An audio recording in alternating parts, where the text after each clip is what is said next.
going to be a bumpy night.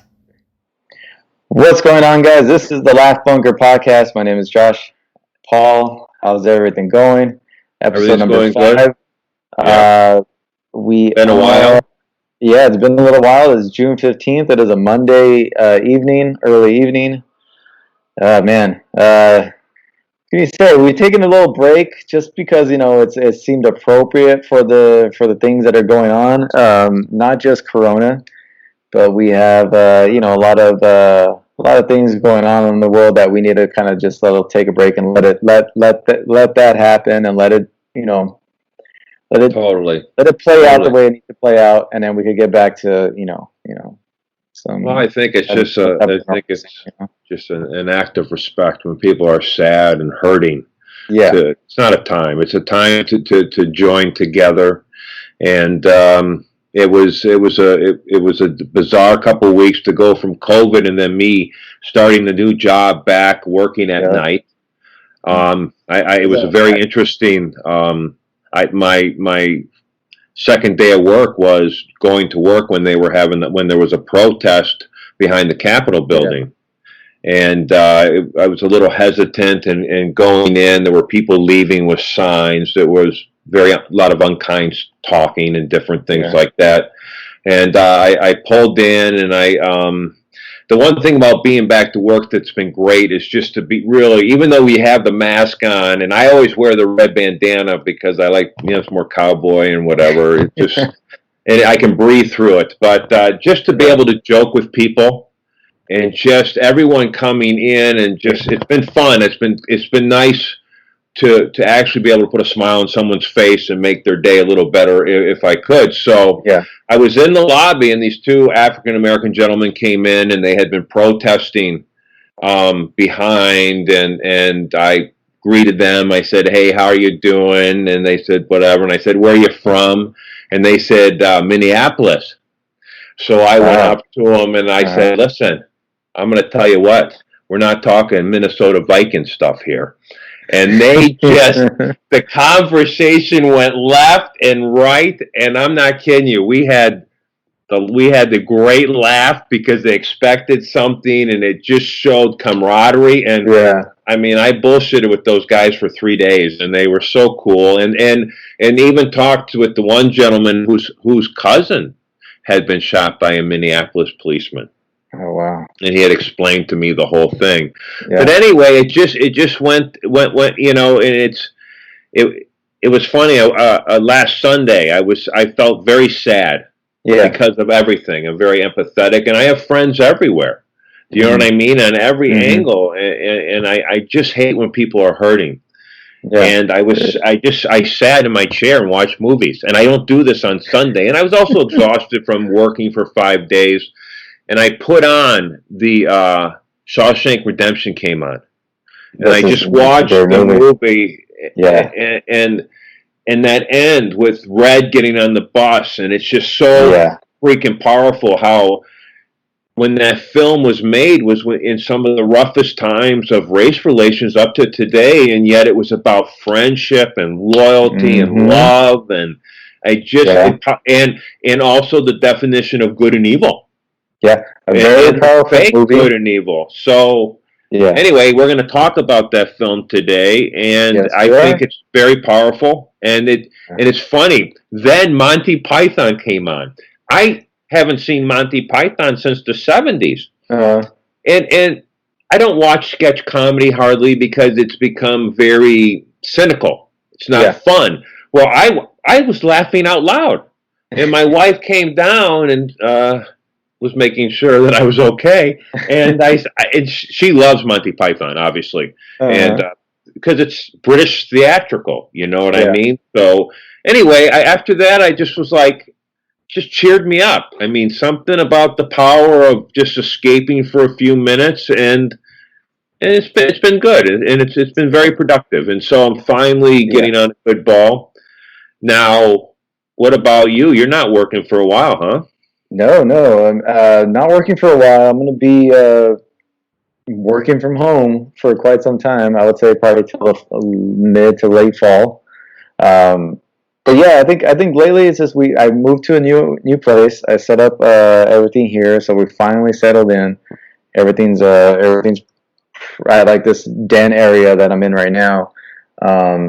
Has been, it's kind of like my little project to get put together, and it's going to be I got a little corner of it where this is like where we're doing our thing. In other podcasts, like the Make Complex podcast that I do. But no, it's been great. I mean, as far as like the world is and what's going on, yeah, you kind of have to just let it play out, let the emotions go, let people do what they need to do, and let the streets basically say what they got to say, and that's what they're doing right now. And everybody's just got to listen. And so, it's high emotion time, but you just got to let everything kind of like play out, settle, and then Well, see, pick up the pieces. But there's one thing we got all in common, Yeah. and that's called humanity. And when Yeah. you get humanity, that virus just fucks you up. When the doctor tells you you're a human, you're like, is there hope? And he said, no. He said, no, you're screwed up. Yeah. So what I like about it is that we can all come together. And, it's an interesting time being old, and growing up in Detroit and living in Chicago and different areas. It's and working, for many years on the north side with the poor and different things. And you just get to know people's stories. And I've come to this conclusion that everybody just, other than a couple people in life, everybody just wants to have a good time. Man, if people want to laugh, I mean, because of my lifestyle in the past, let's say, I'll just tell you this one thing. There was a period of time where we were doing some serious drugs, and this is back in the 80s. And, this was back in the Izod era. Izod, the preppy, and just because of my personality, we would end up partying in certain parts of town where we were the only white people in town. And we would become friends with people, and we'd be barbecuing and hanging out. Yeah. And people would, like, African American people would be driving down the street and looking at they're like, what? They couldn't believe it. But we would always have a time of our life. So I've been very fortunate in my life to party with just about every kind of people there are. And I'm telling you what, there's killer people everywhere. And if you meet someone who's not cool, all you got to do is make one step, and there's a cool person. The other way. Yeah. It's incredible. And that's and we have to also, we have to be responsible for what we do, and we have to be responsible for what our friends do. Yeah. We're the guards of community. Yeah. What are your friends doing? Hey, quit being an asshole. You know what I mean? It's just simple stuff. And but anyway, it's been different, yes. It's been different. After my monologue, I'll get off my soapbox. There you go. No, it's true, and I think it. It's obviously a lot of tragedies and a lot of reflecting, and then you're seeing that even within the police department, how a lot of them are kind of uniting with some of the protesters, and it does feel a little different. What's going on now compared to all the other times that stuff like this has come up. This one seems a little bit different, like where everybody's kind of in unison, that there's no getting what happened wrong or any points of view that you can pick apart, what happened, but what kind of set this whole thing off. But I think people, all in all, just kind of want to get along with each other and live their lives and have fun. And it really don't matter. It doesn't really, most people, I don't really care who the other person they're having a good time with looks like or what they do. You know what I mean? It's just, as long as they're good people like to hang out with good people. Well, you know what? Yeah. And for my own sake, being a person, faith in the church, and whatever, I'm only given two commands, and that's to love God more than myself, which is humility. And can you imagine if we got some fucking humility in this world? Holy cow, that would be dangerous for everybody's ego. And that is to love others more than myself. Yeah. And that's to be kind. And I guess I don't know what I can do for the world, but I can tell you what, if you come in contact with me, we're going to have a good time. And even at our hotel, and we worked on certain weekends when there might be a rougher crowd, but I tell you what, there wasn't anybody in that hotel that I wasn't going to bust my ass for to have a good time. And there were people that would come in and would be maybe very judgmental. Unfortunately, the way I look, I do have that military, ex-police look or whatever. But when I would see when I would get the look or anything, I would be like, hey, you know what? Screw you, man.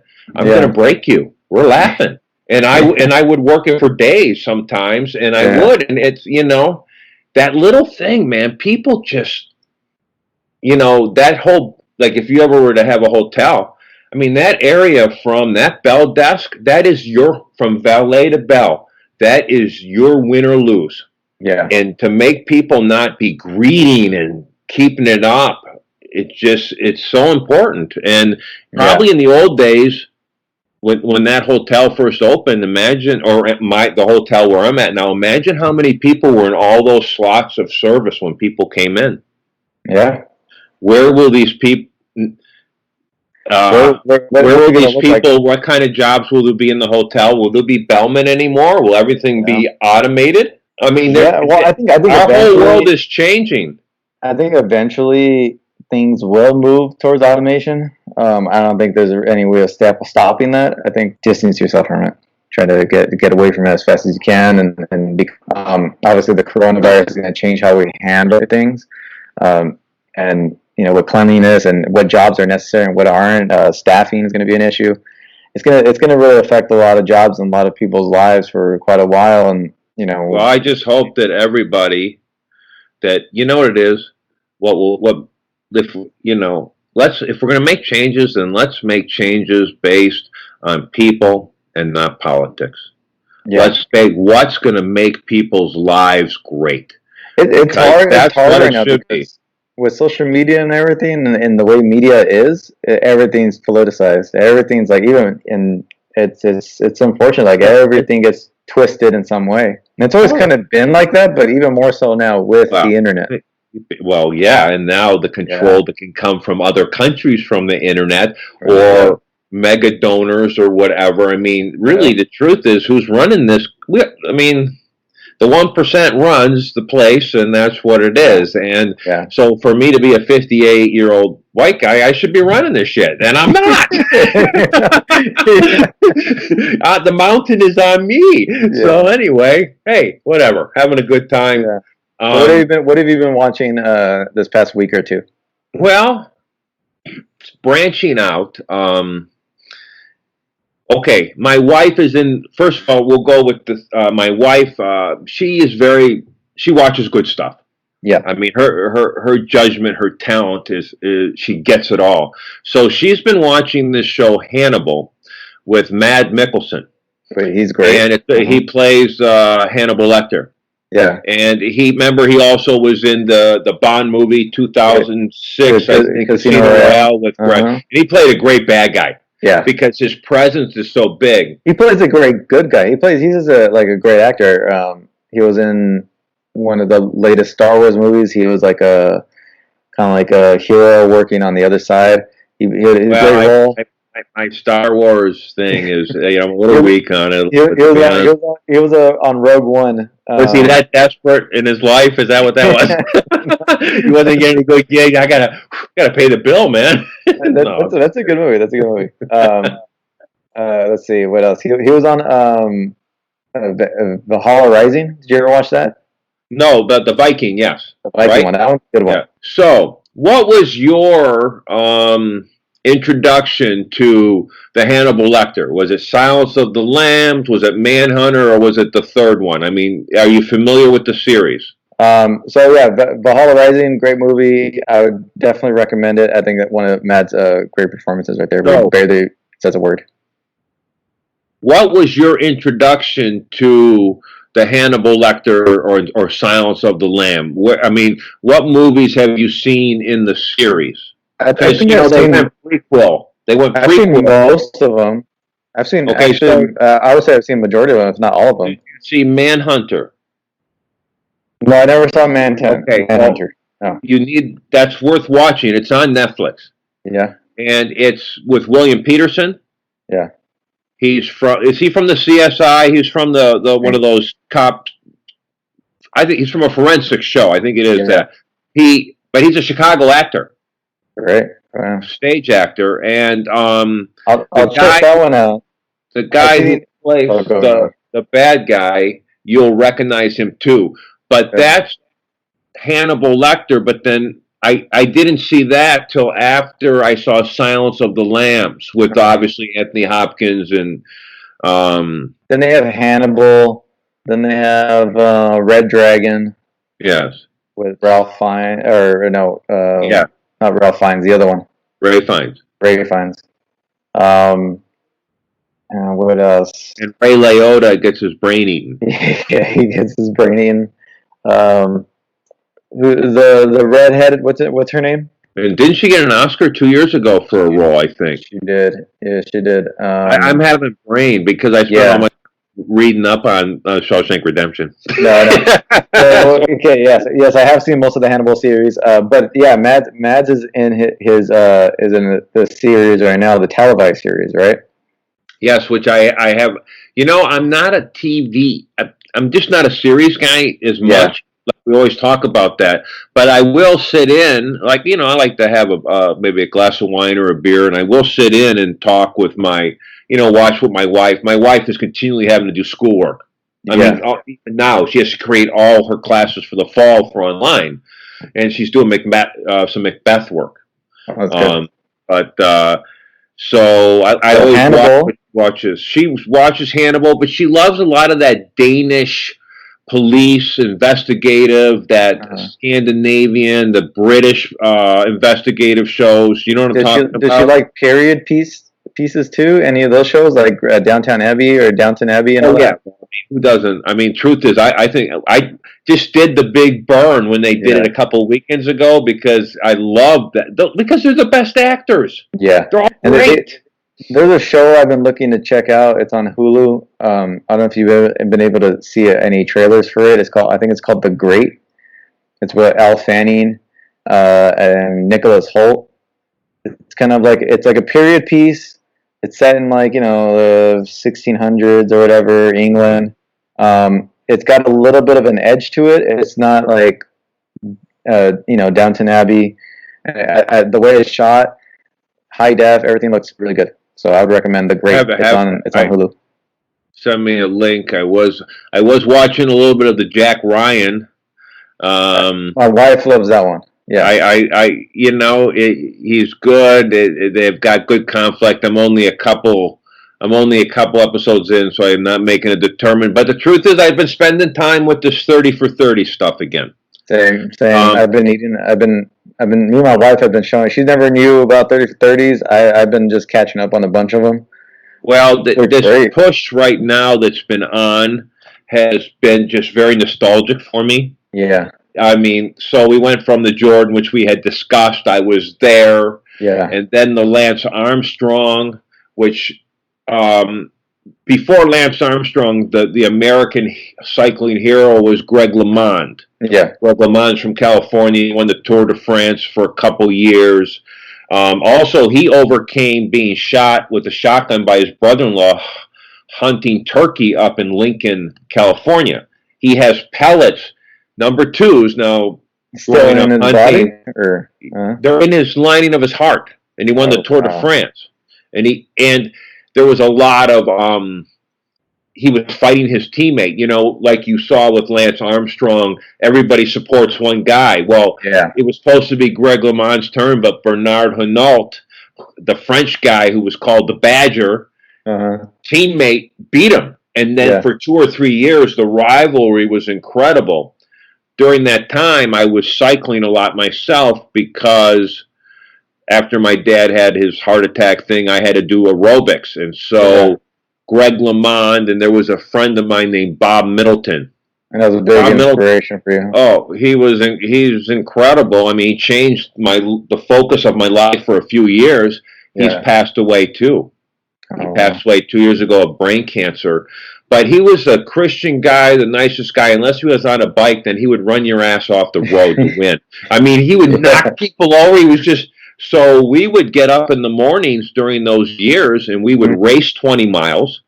Then we would ride 18 miles to work, 18 miles back, and as with everything I do in my life, it became like crazy. Yeah. We flew out here and rode bikes from Oceanside to Carmel, California.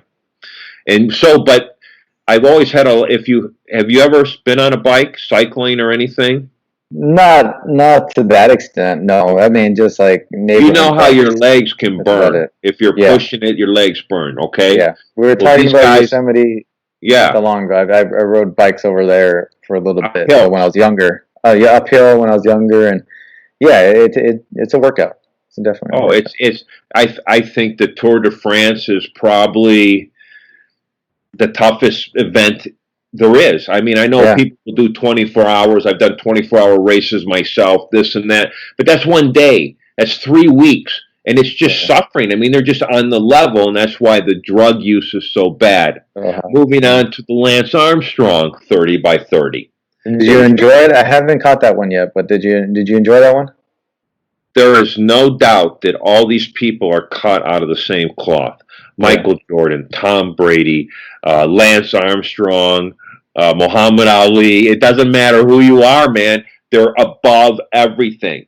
And you're not going to beat these guys because they're able to take personal insult and turn it into a motivational device that will allow them to suffer. Now, and well, what angle did they take in there? Because we'll get to the Bruce Lee one because I saw that one. Well, he confessed to Oprah about the steroids. I knew he was on steroids because he's training with the doctor. Or what was he on? No, well, so before he had his cancer, he was on a minor team, and he had won a world championship, was starting to move up. He was cycling with stage 3 cancer. He had quarter-sized lungs, quarter-sized tumors in his lungs. Like 25. He had it on the brain. He had to have surgery to have cancer moved from his brain. Okay? Yeah. He's the poster boy for chemotherapy. Look what I didn't know it was spread throughout his body that much. So he had all this surgery in fall, and in January, February, he's cycling with the team. Now he didn't work through the whole thing, but still, you know, he's just that kind of person. But when he started working, well, I mean, the drugs have involved in cycling goes back to the 1890s. Like, I mean, they were using cocaine and water in the early 1900s. So this has been going on. There's a doping documentary on Netflix. I think it should still be on there. I think it's called Icarus. Did you ever watch it? Oh yes, I did see that. Yeah. I think it has to do with cycling too. You know, I mean, hey, it's in the NFL. It's in every sport. They just know how to beat it. I mean, that's just the way it is. But if you have the money and the right scientists, the right drugs, you can beat most tests. Yeah. So Lance Armstrong, and then the 30-30s went Bruce Lee, and then it went back to the steroids with Sosa and McGuire. So we'll go through all these. So the Lance Armstrong, what was interesting, he's confessed. And we all know he's a cheater and whatever, but even to do what he did on steroids is inhuman. Yeah. That being said, then you have the other side. Live strong, the whole cancer, awareness.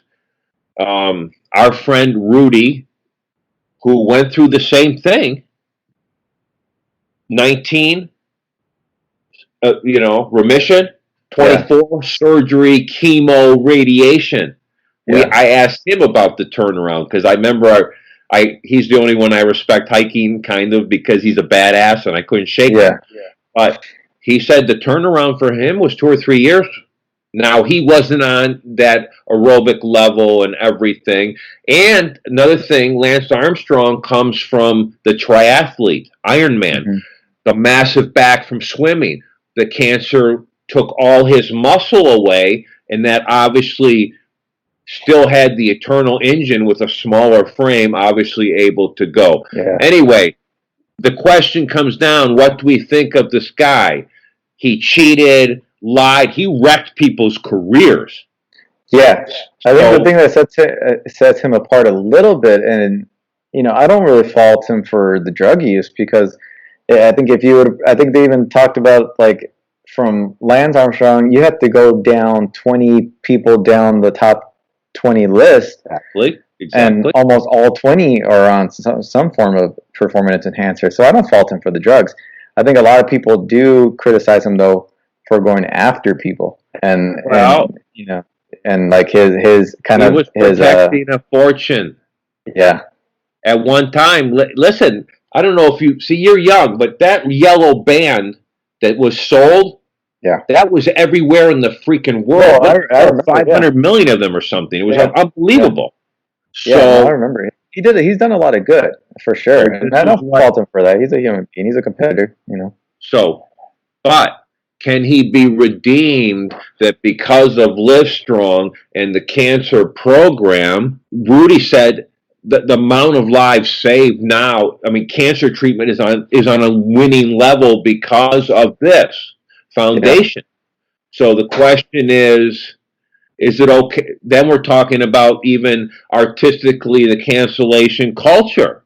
If someone does really good and does a mistake, where are we at? What are the at this point? You're canceled. It doesn't matter what you did, and it doesn't matter how long ago. But do we hold our athletes on that same level? Pete Rose isn't in the Hall of Fame because they say he bet on the game. I'm sure Mike Ford bet on the games too. He bet on everything. I'm sure a lot of people bet on the games. Yeah, it's worth watching. It was part of my life for a while. A lot of these have been very nostalgic. The Bruce Lee a little less, but yeah, we grew up watching Kung Fu, the Green Hornet. We all kicked one another.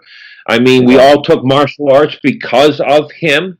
And then the last one, which was yesterday, we'll go back to Bruce Lee, but the one that was last night was the Sosa McGuire, and it goes back to the cheating thing a little bit.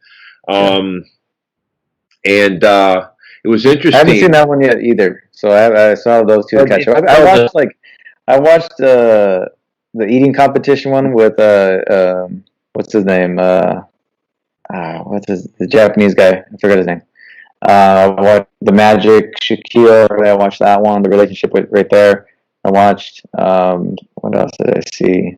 When the garden was eaten. I think it was a Michael Rappaport produced, directed about the garden and about the Knicks. I think it was like the 72, 73, 76 Knicks. Yeah, Phil Jackson was on that team. Yeah, he was on that team. That was a great documentary. I actually really enjoyed that one. And then the Bruce Lee one. So I mean. You're a fan of Bruce Lee. You got inspired by him. I was a fan. Grew up with Bruce Lee movies. You got to put it. I mean, there's these iconic people, and plus, he did adapt his martial arts. I mean, his martial. I mean, we read his books, and he was right. The boxing. I mean, he was a fan of Western boxing, but then he also said, if the wrestler can take the punch, you're going to lose. Yeah. And that really feeds right into definitely the Brazilian jiu-jitsu movement. Yeah. And, would you have MMA without Bruce Lee and the kickboxing or not? I don't know. I think, I don't know if you would have it to what it is today. I think eventually... other combat sports like jiu-jitsu and all that would have found their home in mainstream at some point, because the family was practicing even before Bruce Lee. So I think eventually it didn't seem to be well, and I guess it would be where you grew up. If you grew up maybe in areas that might have heavily Asian influence or immigration during when you were younger. But for me, it was really, the Green Hornet was really the show that we watched, and then you saw in the documentary how they chose David Carradine instead of Bruce Lee. Yeah, which imagine how valuable those episodes would be now if it was Bruce Lee for syndication or whatever. Yeah. But no, I would say you'd have to put on it. There was a couple things I didn't know. I did know that he died at that girl's apartment. I knew there were people around him. I remember hearing that there was another female involved, or there was a pill that he took, like it was a prescription like painkiller, ibuprofen style. I don't know. I heard some things that they went into depth about it, but even then, they didn't go too deep. No. He's a protected icon, obviously. Yeah, and that's the thing. That's an issue. I guess I get it. The family's very protective of his image, and they have been, and even back to the Tarantino film. Yeah, last year. So, and that's not what I care about. But one thing that really stuck out to me, and I don't know if it was in my mind because I just watched Lance Armstrong steroids and whatever thing, but man, in Enter the Dragon, to maintain that kind of cutness, and if you look from Fists of Fury to Enter the Dragon, I mean, and to have the wide back, and I took steroids myself, and we can't say anything, but something in that physique was incredible for Enter the Dragon, and I was like, something's not, and he did die of it was a brain aneurysm, wasn't it? I think so, yeah. Yeah, something in the brain, circulatory, and steroids raise your blood pressure through the roof. Yeah. And so anyway, the weather was hot. He was drunk. Probably on some type of, drugs, narcotics. My wife looked up the death certificate, and it said, the original one said death by misadventure. So anyway, I think that above any type of whatever, the dude changed things, and his ability to just say, I'm not going to be beat. And even the concept of, be water, that you adapt to whatever you're put into, which fits right into socially right now. It's a phenomenal idea. And my wife is a big fan of Bruce Lee because of her brother and martial arts, and they were from Northern California. So obviously more influenced, and he's older than us a little bit. But yeah, I thought it was great, and then it segued in last night into the more steroids, into the Sosa and McGuire era, and which was interesting was that, and I had forgotten that 4 years earlier was the baseball strike where they closed the season. Yeah. And so through that, there was massive animosity, and people weren't going to the games and whatever, and you almost wonder if they needed to pump it up, like if it was programmed, but in 98, it broke records. We lived in Chicago at that time. Yeah. We lived, 5-6 blocks from right down the street. I mean, the buzz when it started getting up. In fact, on April 18th, 1998, they had one of the games that was being recorded. And my mom and my friend Ron T, who took me to all the Michael Jordan games, was at this game, and they showed the game in the documentary where we were at, and it was like 48, 49 home runs, whatever. And Sosa hit 1 and McGuire hit 2. But man, when you see that film, you go, these dudes are just like, holy cow, they look like they're going to explode. I mean, they're just so big. And McGuire did admit it, but Sammy Sosa would not. Yeah. So you should see Sammy Sosa now. Yeah. Yeah. Have you seen him now lately? Yeah. Have you seen pictures of him lately? He's been hanging out with Michael Jackson's hairstylist. Yeah. So, no, I enjoy the 30 for 30s.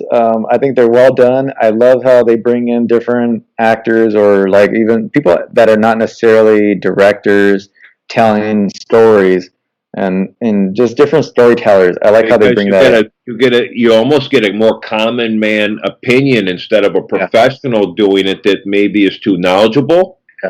Yeah. I like how like rap reports. when the garden was eaten. I enjoyed it I enjoyed it from his take because I know he's a passionate guy about sports and basketball. But he and everything in life. yeah, and everything in life. But he's a big personality. But I like his he's not necessarily a director, but he's been in the business for a long time, actor. And just his take on it and putting it together, I thought was great. Bruce Lee's, I didn't get anything new from it. I didn't learn anything new from it. I did a little bit, but having done martial arts as a younger man, whatever, you just read. And I'm a reader. If I'm going to get into something, I'm not going to. So, I've seen some of I knew some of the stories already, and I would like to have seen a little bit more of who the guy was behind the camera, because I know he had the temper. They had marital issues because of his temper. He was the biggest star at one point in the U.S., even though he didn't live long to see it, and definitely in China. He was a partier. He was a big partier. He was a ladies' man, very good-looking guy. There was always rumors that he had mistresses, and the way he died, people like to conspiracy theories of it, if the Chinese mafia killed him or any of that. I think I don't think it was that, but I think he went out like how pushed it too much. Yeah, I think like celebrity. How old was he? Like 30. 33 or something like that. 32, something like that. Yeah. Didn't his son die at the same age? Yeah, pretty much. But he was shot by. It's funny because his son was shot by he was killed by the cotton slug, not a bullet. But it was too high propelled. I worked on background one time on one of these shows, and it's the one with Cool J and the white guy. What's his name? He was in Scent of a Woman. Chris. Whatever. Brain. Anyway. Yeah, it was from Robin, Batman and Robin. And, we shot. Chris O'Donnell. Yes, we shot thousands of rounds, and we were shooting real guns. I was shooting an M40, and they counted every single bullet was written on a piece of paper that was put in the cartridge, and every shell casing had to be counted and marked off before you left the place where you were standing.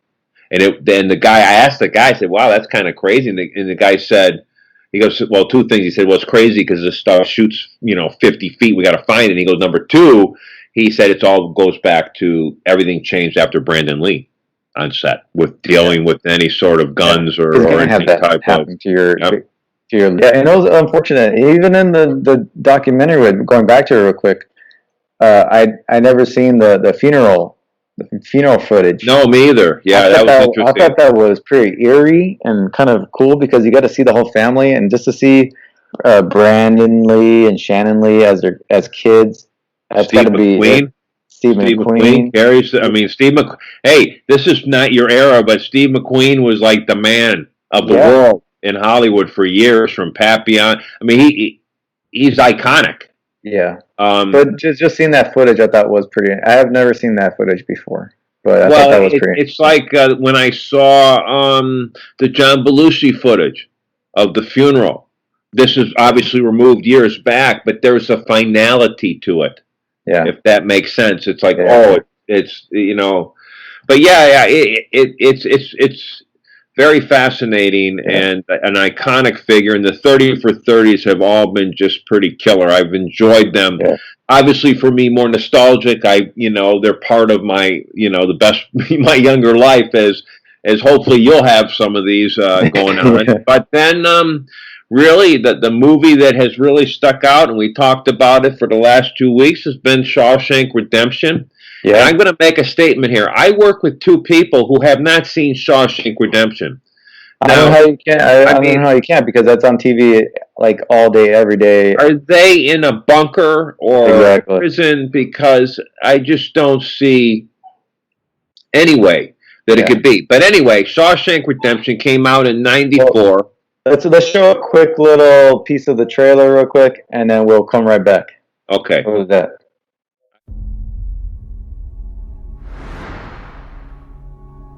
By the power vested in me by the state of Maine, I hereby order you to serve 2 life sentences back to back, 1 for each of your victims. So be it.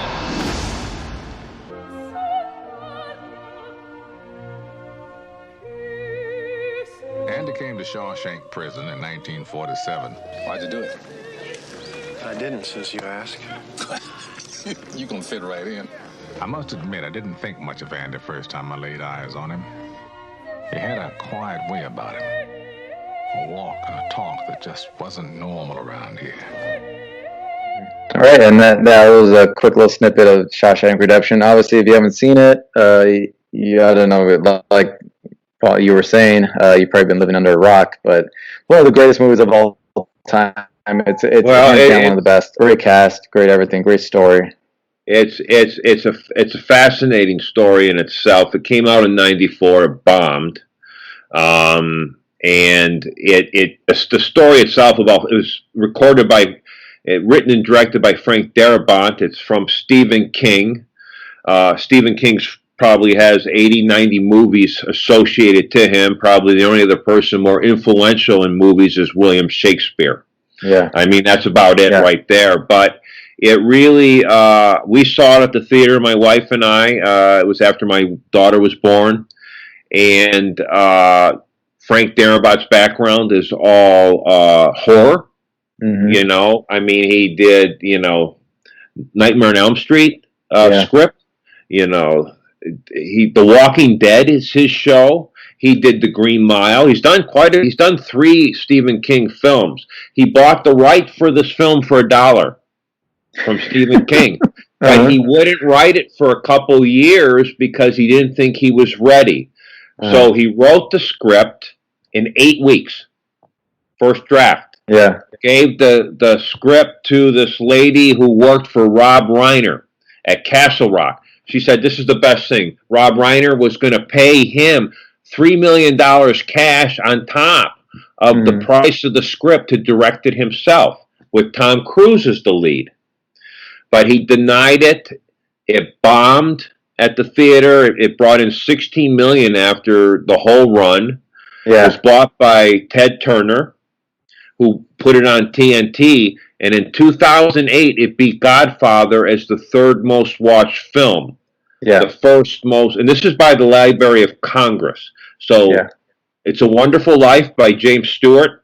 The Christmas classic is number 1. Number 2 is Wizard of the Oz. And number 3 is Shawshank Redemption. Those are the most watched films in the history of the world.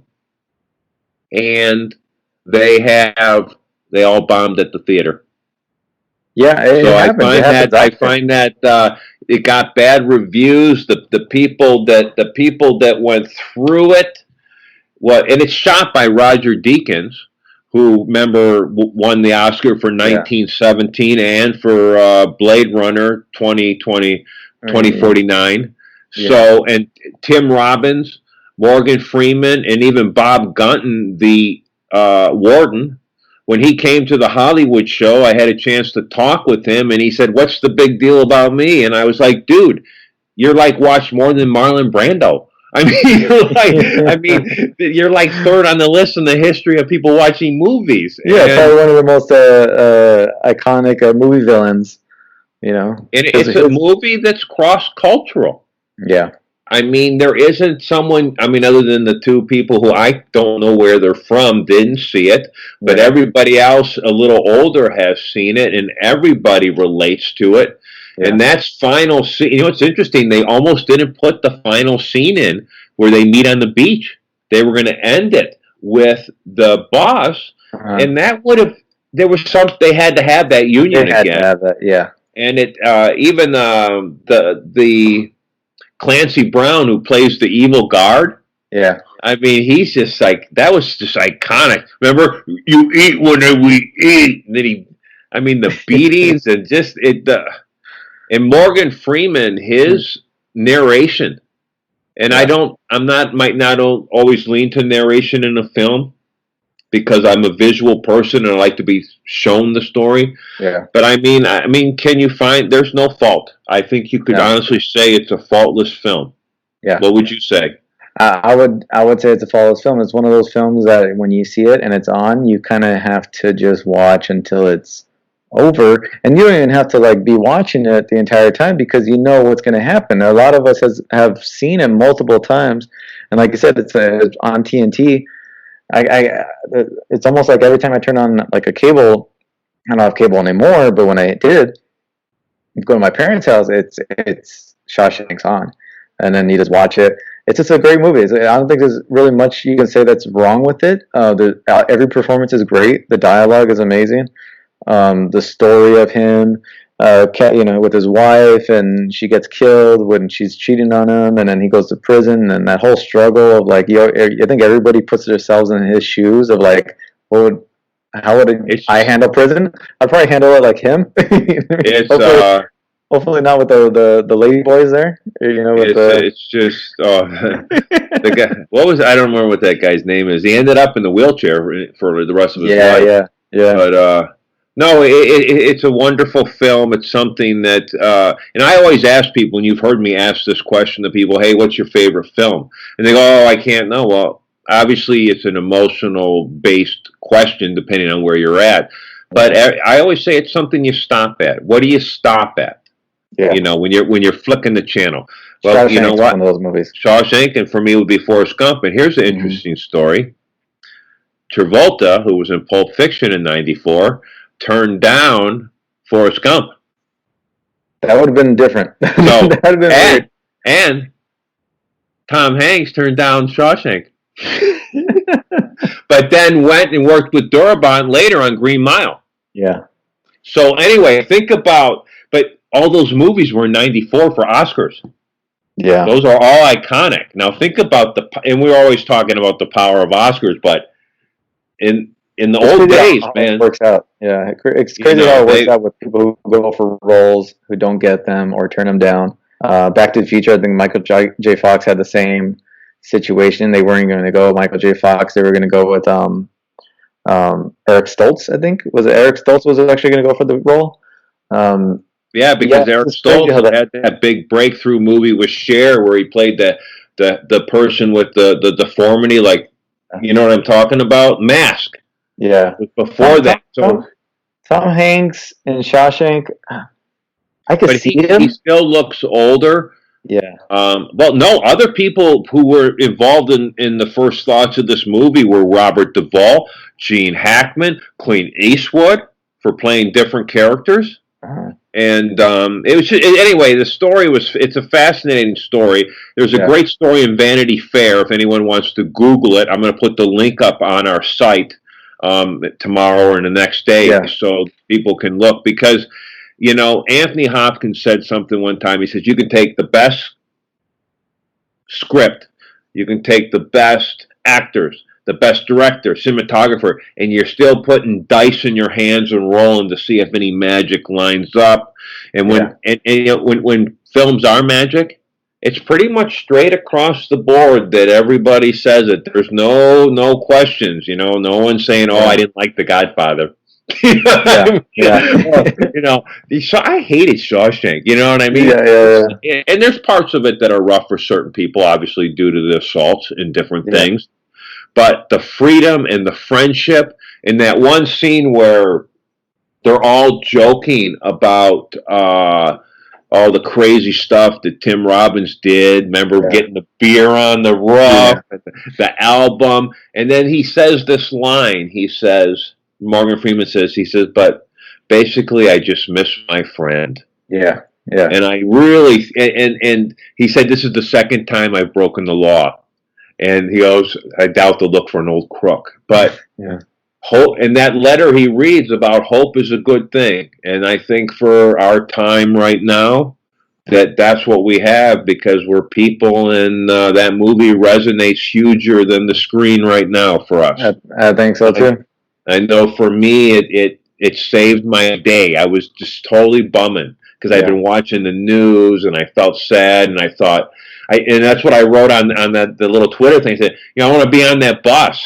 I want to be on that bus with Red and heading out, because that's what it's all about, man. That's what builds a great world. It does.